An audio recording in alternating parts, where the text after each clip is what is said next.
अस्सलामु अलैकुम रहमतुल्लाहि व बरकातुहू। उम्मीद है कि आप सब लोग ईद की तैयारियों में मसरूफ़ होंगे और दुआ है कि अल्लाह ताला जितने भी इस साल लोग हज पे गए हैं अल्लाह सब का हज कबूल करे और अगले साल हम सब को और जिन्होंने हज नहीं किया हज की तौफ़ीक अता फ़रमाए। आमीन सुम्मा आमीन। आज की रेसिपी हमारी है बीफ चटखारा बोटी। आप इसको बीफ टिक्का बोटी भी कह सकते हैं। बीफ चटखारा बोटी बहुत ही मसालेदार, मज़ेदार और जूसी बनती है। मुझे यकीन है कि जो बीफ नहीं खाते वो भी इस रेसिपी को देखकर बीफ खाना शुरू कर देंगे और जो एक बार खाएगा वो इसको बार बार खाएगा इंशाअल्लाह। तो चलें अपनी रेसिपी को शुरू करते हैं। बिस्मिल्लाहिर्रहमानिर्रहीम। आधा किलो बीफ लिए है यानी बड़ा गोश्त है। इसको मैंने धोकर अच्छी तरह से साफ़ कर लिया है और इसका पानी बिल्कुल खुश्क कर लिया है। बोटी इसकी ना तो बहुत बड़े साइज़ की होनी चाहिए और ना ही तीखे वाले साइज़ की होनी चाहिए, यानी दरमियानी बोटी होनी चाहिए और इसमें पानी तो बिल्कुल भी नहीं होना चाहिए। पानी को खुश्क कर लेना है। अब एक छोटे साइज़ की प्याज को मैंने चॉप करके इसमें डाल दिया है। आप चाहे रफली मोटा मोटा काट कर इसको डाल दें। लहसुन अदरक का पेस्ट 1 टीस्पून मैंने डाला है और हाफ़ टी स्पून मैं इसमें नमक डालूँगी। तो नमक आप अपने टेस्ट के मुताबिक डालिएगा। हाफ़ टी स्पून जो है मैंने इसमें हल्दी का डाल दिया है। 1 टीस्पून जो है इसमें लाल मिर्च पाउडर है। हाफ़ टी स्पून धनिया पाउडर है और हाफ़ टी स्पून ही इसमें गरम मसाला पाउडर मैंने डाला है। चिल्ली सॉस 1 टेबल स्पून, सिरका 1 table spoon, soya sauce 1 table spoon और थोड़ा सा ज़र्दे का रंग मैंने इसमें डाल दिया है। 1 टेबल स्पून भर के मैंने इसमें इमली का पेस्ट डाल दिया है। अगर इमली का पेस्ट नहीं है तो आप इसकी जगह 2 चम्मच केचप और 1 नींबू निचोड़ दें इसमें। तो ये ख़ास इंग्रेडिएंट है इसका, आपने इसको स्किप नहीं करना है।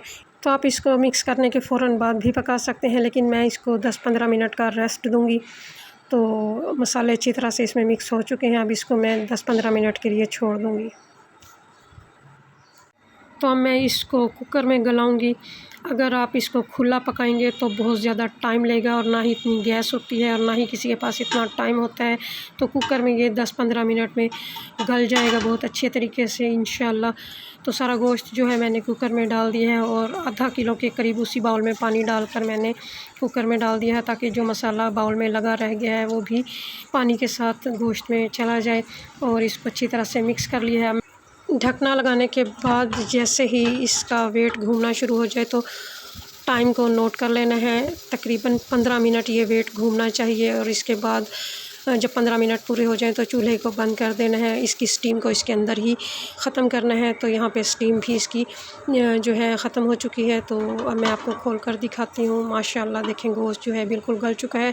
थोड़ा सा पानी इसमें बाकी है तो वो भी हम थोड़ा चूल्हा जलाकर इसके नीचे इसका पानी जो है वो खुश्क कर लेंगे। तो इसको बहुत ज़्यादा खुश्क नहीं करना है, बस थोड़ा सा मसालेदार इसको रखना है, नरम नरम सा।